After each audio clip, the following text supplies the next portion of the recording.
नमस्कार विद्यार्थी मित्रांनो, महात्मा गांधी विद्या मंदिर arts and commerce junior college Yeola. Me SR Panpatil तुम्हा सर्व विद्यार्थ्यांचे ऑनलाईन लेक्चरमध्ये स्वागत. मागच्या तासाला आपण चॅप्टर नंबर 1 चिटणीस हा चॅप्टर बघितला होता आणि या चॅप्टरचा अभ्यास करताना चिटणीसाची उत्पत्ती, व्याख्या, अर्थ, चिटणीसाची वैशिष्ट्ये, चिटणीसाचे महत्त्व, चिटणीसाचे प्रकार, चिटणीसाचे कार्य आणि चिटणीसाचे गुण इत्यादीचा अभ्यास केला होता. आता आपल्याला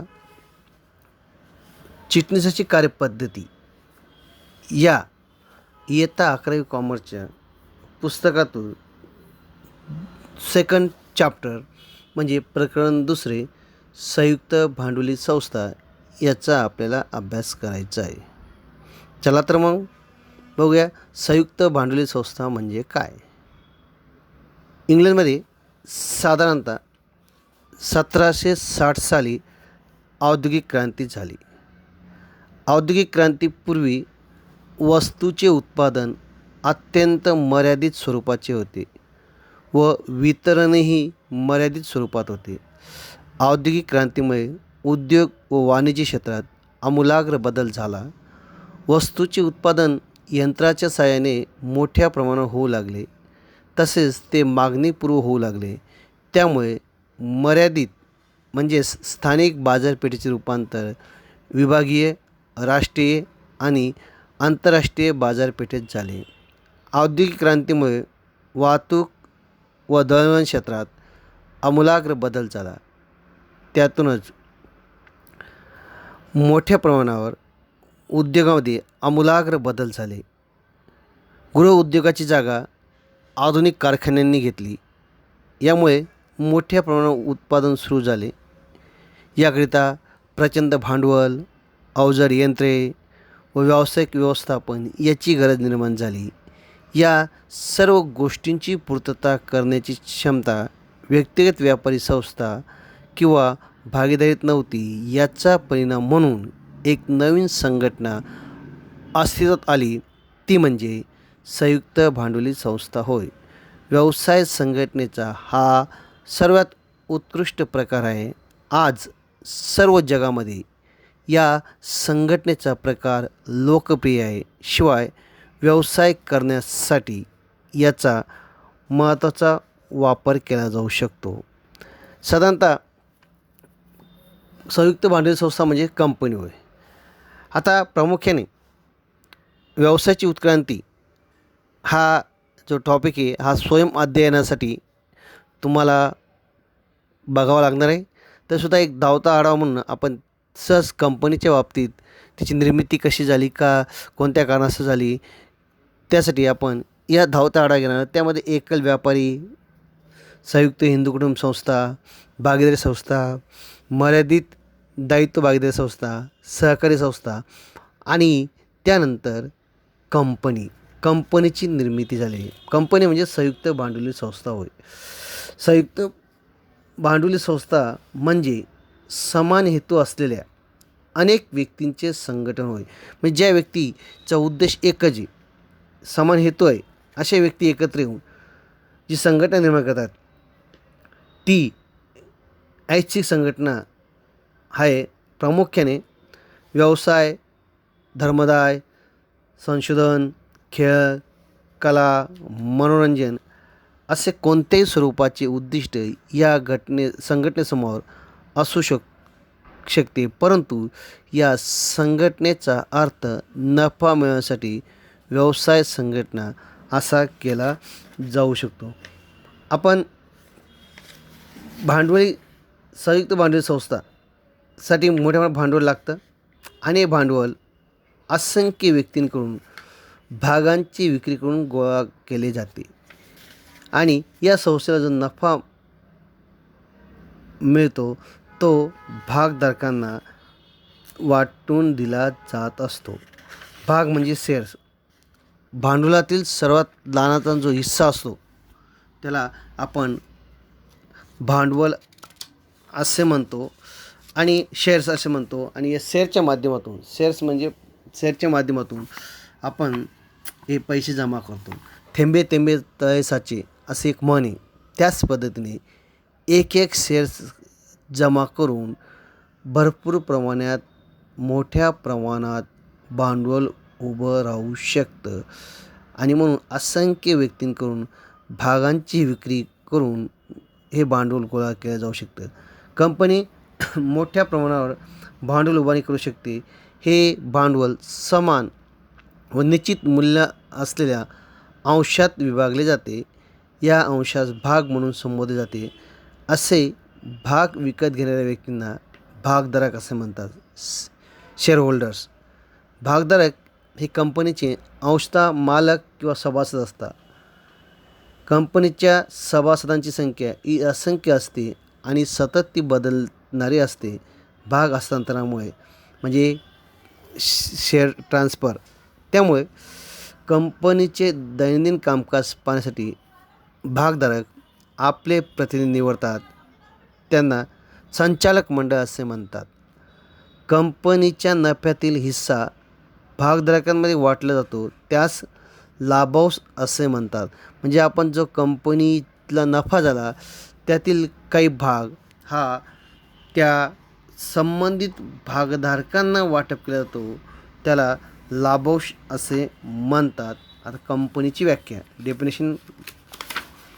कंपनी कायदा 2013 कलम 2(20) प्रमाणे कंपनी म्हणजे या कायद्याखाली स्थापन केलेली व नोंदविलेली अथवा पूर्वीच्या कायद्याप्रमाणे अस्तित्वात आलेली कंपनी होय. पूर्वीचा कायदा 1956 आहे, परंतु आता सुधारित कायदा कंपनी कायदा 2013.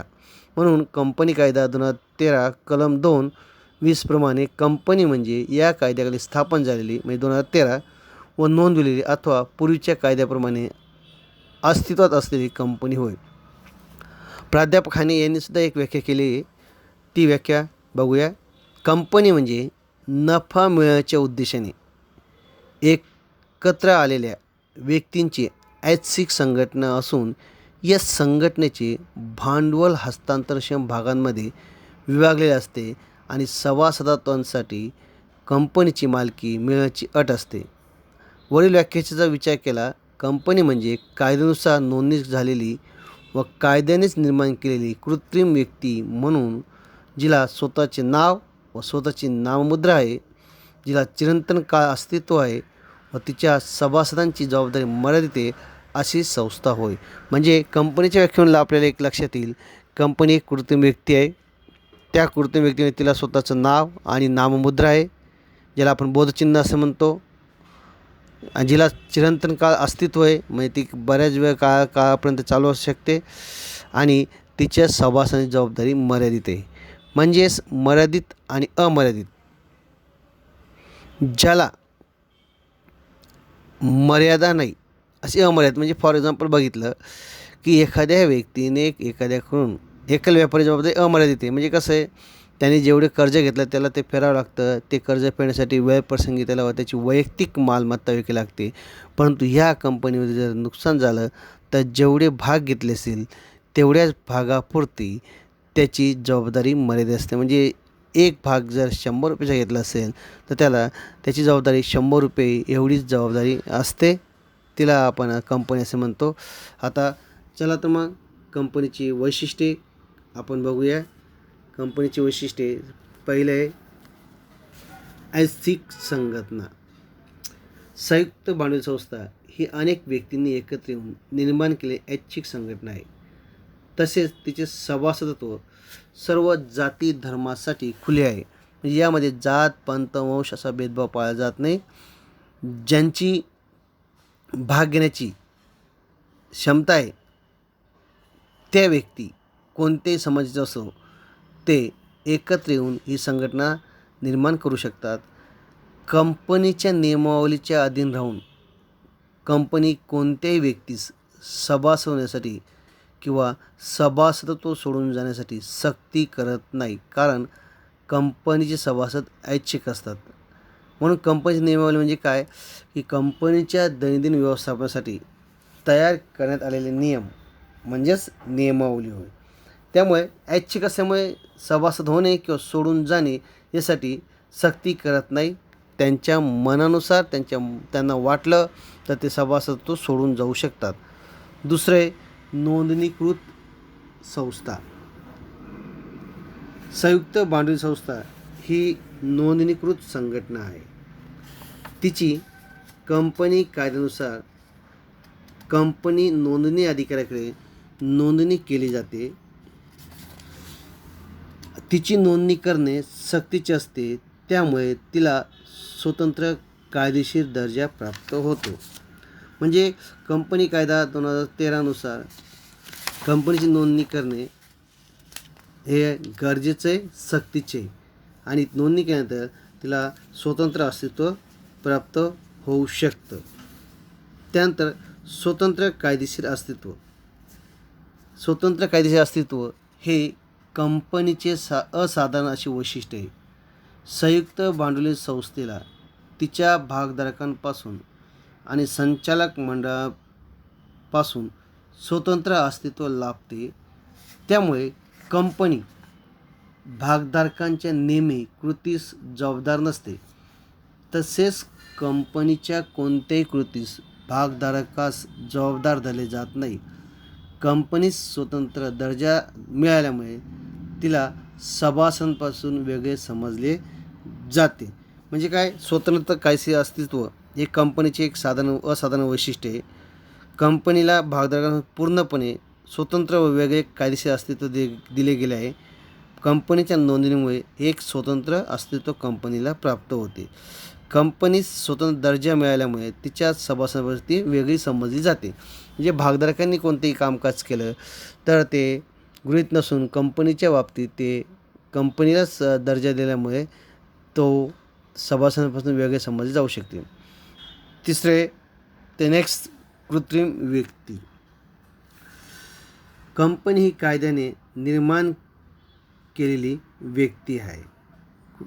ती कायद्याची प्रक्रिया पूर्ण करून निर्माण केलेली असते. कंपनीला मानवाप्रमाणे बाह्य अंग नसते, परंतु कायद्याच्या दृष्टिकोनातून तिला स्वतःचे अस्तित्व लाभले आहे. कायद्याने तिला व्यक्तीप्रमाणे सर्व अधिकार दिलेले आहेत. त्यामुळे ती स्वतःच्या नावे सर्व व्यवहार करू शकते. उदाहरणार्थ मालमत्तेची खरेदी विक्री, नोकरांची नियुक्ती इत्यादी. परंतु ती व्यक्तीप्रमाणे स्वतः कृती करू शकत नाही. कंपनीचे स्वतःचे काही हक्क असतात. उदाहरणार्थ कंपनी करार करू शकते किंवा मालमत्ता धारण करू शकते. व्यक्तीने कामाची नियुक्ती करू शकते, कर्ज घेऊ शकते इत्यादी. कंपनी स्वतः इतरांना दावा दाखल करू शकते. तसेच इतरही कंपनीवर दावा दाखल करू शकतात. म्हणून ती एक कृत्रिम व्यक्तीचा विचार केला गेला आहे. पुढचं, चिरंतन काळ अस्तित्व. कंपनीस दीर्घकाळ टिकणारे अस्तित्व लाभलेले आहे.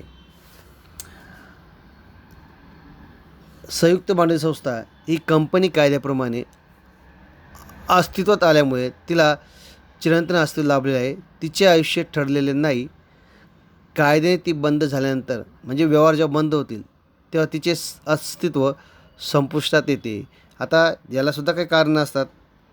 भागधारकाच्या कोणत्याही कृतीला कंपनी जबाबदार नसते, परंतु तिचे आयुष्य ठरलेले नसते. पण भागधारकाचा मृत्यू झालास, दिवाळखोर झाला इत्यादी कारणामुळे तिच्या आयुष्यावर कोणताही परिणाम होत नाही. म्हणून कंपनीला कायमस्वरूपी स्थिरता लाभलेली आहे. सर्वमान्य मुद्रा, ज्याला आपण बोधचिन्ह असे म्हणतो. संयुक्त भांडवली संस्था ही कृत्रिम व्यक्ती असल्यामुळे तिला नैसर्गिक व्यक्तीप्रमाणे स्वाक्षरी करता येत नाही. सर्व महत्त्वाच्या दस्तऐवजावर, विविध प्रकारच्या करारावर स्वाक्षरी म्हणून कंपनीची नाममुद्रा, शिक्का उमटवलेली जाते. प्रामुख्याने महत्त्वाच्या दस्तऐवजावर नाममुद्रा, शिक्का उमटवल्यानंतर 2 संचालक व चिटणीस साक्षीदार म्हणून स्वाक्षरी करतात. म्हणजे जेव्हा तो लेटर राईटर असतं किंवा त्यावेळेस 2 संचालक आणि चिटणीस साक्षीदार म्हणून स्वाक्षरी करतात. बोधचिन्ह आता आपण बघतो फिलिप्स, बाटा कंपनीचं जर बघितलं तर त्यांचा बाटाचा लगेच आपल्या लक्षात ही बाटा कंपनीचं आहे. कारण की त्यावरच फिलिप्स कंपनी असो, ओनिडा असो इत्यादी कंपनी आहेत, त्या नावावरून त्या कंपनीचं उत्पादन आपल्याला लक्षात येतं. पुढचा मर्यादित जबाबदारी. संयुक्त भांडवली संस्थेच्या भागधारकांची जबाबदारी मर्यादित असते. भागधारकांची जबाबदारी ही त्याने खरेदी केलेल्या भागांच्या दर्शनी मूल्य इतकीच असते. भागधारकाने जर भागावरील संपूर्ण रक्कम कंपनीकडे भरलेली नसेल तर तो देय असलेल्या रकमेसाठी त्याला जबाबदार धरले जाते. परंतु कंपनीने घेतलेल्या कोणत्याही कर्जासाठी अथवा इतर देणी देण्यासाठी भागधारकाला जबाबदार धरले जात नाही. म्हणजेच कंपनीची देणी देण्यासाठी भागधारकाच्या वैयक्तिक मालमत्तेचा वापर केला जात नाही. म्हणून कंपनीच्या भागधारकांची जबाबदारी ही मर्यादित असते. तुम्हाला रिकाम्या जागेमध्ये विचारले जाऊ शकतं, कंपनीच्या भागधारकांची जबाबदारी टिंब असते, काय असते? मर्यादित. त्यानंतर नेक्स्ट मालकी व व्यवस्थापन यांचे विभक्तीकरण. संयुक्त भांडवली संस्थेत मालकी आणि व्यवस्थापन यांचे विभक्तीकरण म्हणजे फारकत करण्यात येते. कंपनीचे खरे मालक भागधारक आहेत, परंतु दैनंदिन कंपनीच्या कारभारामध्ये कारभार पाहू शकत नाही, कारण त्यांची संख्या असंख्य आहे. ते अनेक टक्क्याने विखुरलेले असतात, अनेक भागामध्ये ते राहत असतात. भागाच्या हस्तांतरणामुळे भागधारकांना सतत बदल होत असतो. म्हणून कंपनीचे दैनंदिन कामकाज पाहण्यासाठी ते आपले प्रतिनिधी निवडतात. या प्रतिनिधींना एकत्रितरित्या संचालक मंडळ असे म्हणतात. संचालक मंडळामार्फत दैनंदिन कामकाज पाहिले जाते. तसेच व्यवसायाची ध्येय धोरणे ठरवून योग्य तो निर्णय घेतला जाऊ शकतो. कारण की कंपनीचे सभासद असंख्य असल्यामुळे ते विखुरलेले असतात. कंपनीमध्ये भाग हस्तांतरणाची सुविधा असल्यामुळे आज एका भागधारकाचं नाव असेल तर उद्या त्यांनी दुसऱ्या ट्रान्सफर केला तर त्याचं नाव येऊ शकतं. त्यामुळे असंख्य भागधारक असल्यामुळे ते विखुरले असल्यामुळे कंपनीच्या कारभारासाठी कंपनीच्याच सभासदांमधून भागधारकांमधून प्रतिनिधी निवडले जातात. त्याला आपण म्हणतो संचालक मंडळ. हे संचालक मंडळ त्या कंपनीचा कारभार पाहत असतात. कंपनीची प्रगती, त्याची ध्येय धोरणे ठरवण्यासाठी, योग्य तो निर्णय घेण्यासाठी हे संचालक मंडळ कंपनीचा भवितव्याचा विचार करतात. पुढचं वैशिष्ट्य हस्तांतरक्षम भाग. सार्वजनिक कंपनीचे भाग मुक्तपणे हस्तांतरण करता येतात. एका व्यक्तीकडून दुसऱ्या व्यक्तीकडे ते हस्तांतर करता येऊ शकतं. भागधारक आपल्या इच्छेनुसार आपल्या नावे असलेल्या भाग विक्री करू शकतात अथवा बक्षीस म्हणून देऊ शकतात. भागांची विक्री केल्यानंतर त्याचे सभासदत्व आपोआप संपुष्टात येते. भाग विक्रीसाठी त्याला कंपनीची परवानगी घ्यावी लागत नाही. परंतु खाजगी कंपनीचे भाग सहजरित्या हस्तांतर करता येत नाही. सार्वजनिक कंपनीचे भाग लगेच हस्तांतर करता येऊ शकतात. नेक्स्ट नंबर 10 सभासद संख्या. कंपनीच्या सभासदांची संख्या ही कायद्याने निश्चित केलेली आहे. कंपनी खाजगी मर्यादित असेल तर किमान 2 आणि कमाल 200 ही सभासद संख्या निश्चित केली असते. प्रायव्हेट म्हणजे खाजगी, लिमिटेड म्हणजे मर्यादित. आणि सार्वजनिक कंपनी असेल तर किमान 7 आणि कमाल अमर्यादित संख्या निश्चित करण्यात आले. म्हणजे सार्वजनिक कंपनीमध्ये कमीत कमी 7 व जास्तीत जास्त सभासद किती असले तरी काही हरकत नाही. आणि म्हणून अशा प्रकारे व्यवसाय संघटनेच्या तुलनेत कंपनीची सभासद संख्या मोठ्या प्रमाणावर असते इतर व्यवसायाच्या दृष्टिकोनातून. भांडवल. पुढचा मुद्दा संयुक्त भांडवली संस्था आम जनतेकडून म्हणजे सर्वसामान्य जनतेकडून मोठ्या प्रमाणात भांडवल जमा करते. प्रामुख्याने हे भांडवल भागांची विक्री करून, कर्ज रोखे, डिबेंचर व बंद पत्रांची विक्री म्हणजे बॉन्ड करून, त्याचप्रमाणे कंपनी सार्वजनिक ठेवी स्वीकारून देखील भांडवल गोळा करते.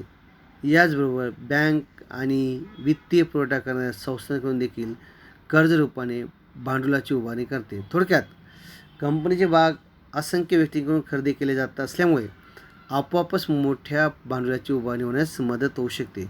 म्हणून तुम्हाला मागे सांगितलं होतं की थेंबे थेंबे तळे साचे, तसंच एक भाग करून असंख्य सार्वजनिक कंपनीमध्ये मर्यादा नसल्यामुळे कितीही सभासद होऊ शकतात आणि त्यामुळे एक सभासद आला तरी त्यांनी भांडवल आणलं तर भरपूर भांडवल जमा होऊ शकतं, मोठ्या भांडवलाची निर्मिती होऊ शकते, उभारणी करता येऊ शकते. पुढचं आहे सरकारी नियंत्रण. संयुक्त भांडवल संस्थेची स्थापना कंपनी कायद्यानुसार झाली असल्यामुळे तिला आपले कामकाज सरकारच्या धोरणानुसारच करावं लागते. कायद्याने कंपनीची नोंदणी काही सक्तीची आहे, तसेच तिला कायद्याच्या सर्व नियमांचे पालन करावे लागते. कायद्यानुसार आर्थिक वर्षाच्या अखेरीस व्यापारी पत्रक, नफा तोटा पत्रक, ताळेबंद ज्याला आपण trading account, profit and loss account व बॅलन्स शीट व इतर वित्तीय दस्तऐवज तयार करावे लागतात. त्याचबरोबर कंपनीची सर्व हिशोब पुस्तके अद्ययावत ठेवावी लागतात, कारण यांच्या आधारे लेखापुस्तकाचे लेखापरीक्षण करण्यात येते. या सर्व बाबींची पूर्तता न केल्यास कंपनीला आर्थिक दंड भरावा लागतो. छोट्या गुंतवणूकदारांच्या हितासाठी असे नियंत्रण आवश्यक आहे, कारण छोटे गुंतवणूकदार स्वतःच्या हिताचे रक्षण करण्यात सक्षम नसतात. परत या पद्धतीने आपण वैशिष्ट्य बघितले. ऐच्छिक संघटना म्हणजे कंपनी निर्माण केलेली व्यक्ती एकत्र येऊन ऐच्छिक संघटना निर्माण केली जाते. त्यामध्ये जातीपंथ असा कोणताही भेदभाव नसतो. कंपनीच्या नियमावलीनुसार त्यांना सभासद पत्करता येतं, सभासद सोडता येतं. नोंदणीकृत संघटना कंपनी कायद्याची नोंदणी अधिकार केली जाऊ शकते. स्वतंत्र कायदेशीर अस्तित्व, कंपनीचे एक स्वतंत्र अस्तित्व असतं. भागधारकांनी संचालक मंडळ स्वतंत्र अस्तित्व लाभलेलं असतं. कृत्रिम व्यक्ती ही कायदा निर्माण केलेली एक कृत्रिम व्यक्ती आहे आणि ती कायद्याची प्रक्रिया पूर्ण करून अस्तित्वात आलेली व्यक्ती असते. चिरंतन काळ अस्तित्व, संयुक्त भांडवली संस्थेला चिरंतन काळ अस्तित्व प्राप्त झालेलं असतं. सर्वमान्य मुद्रा, बोधचिन्ह. संयुक्त भांडवली संस्था ही कृत्रिम व्यक्ती असल्यामुळे तिला नैसर्गिक व्यक्तीप्रमाणे स्वाक्षरी करता येत नाही. सर्व महत्त्वाच्या दस्तऐवजावर विविध प्रकारच्या करारावर स्वाक्षरी म्हणून कंपनीची नाममुद्रा उमटवली जाते. मर्यादित जबाबदारी. संयुक्त भांडवली संस्थेत भागधारकांनी जेवढे दर्शनी मूल्याचे मूल्य इतकी त्यांची जबाबदारी असते. मालकी आणि व्यवस्थापन यांचे विभक्तीकरण. मालक आणि व्यवस्थापन यांचे विभक्तीकरण करण्यात येते. हस्तांतरण भाग. सार्वजनिक कंपनीमध्ये मुक्त भाग हस्तांतर करता येऊ शकतात. ग्राहक आपल्या इच्छेनुसार, भागधारक आपल्या इच्छेनुसार भागाची विक्री करू शकतो किंवा बक्षीस देऊ शकतो. सभासद संख्या. खाजगी कंपनी असेल तर कमीत कमी 2 आणि जास्तीत जास्त 200 आणि सार्वजनिक कंपनी असेल तर कमीत कमी 7 व जास्तीत जास्त अमर्यादित अशी सभासद संख्या निश्चित केलेली आहे. जनतेकडून भाग घेत असल्यामुळे मोठ्या प्रमाणात भांडवल निर्मिती करता येऊ शकते. वेळप्रसंगी बँक व वित्तीय पुरवठ्याकडून सुद्धा कंपनी कर्ज रूपाने भांडवल उभारू शकते. सरकारचे नियंत्रण. शेवटचं आहे सरकारचे नियंत्रण. कंपनीची स्थापना कंपनी कायदा 2013 नुसार स्थापन झाले असल्यामुळे त्याचे कामकाज सरकारच्या धोरणानुसारच करावे लागते आणि त्याचबरोबर कंपनीला कायद्याच्या सर्व नियमांचे पालन करावे लागते आणि योग्य त्या पद्धतीने वेगवेगळे दस्तऐवज तयार करावे लागतात. तर या पद्धतीने आपण कंपनीचे वैशिष्ट्य बघितले. पुढच्या तासाला आपण कंपनीचे प्रकार बघत. तोपर्यंत थांबू. धन्यवाद.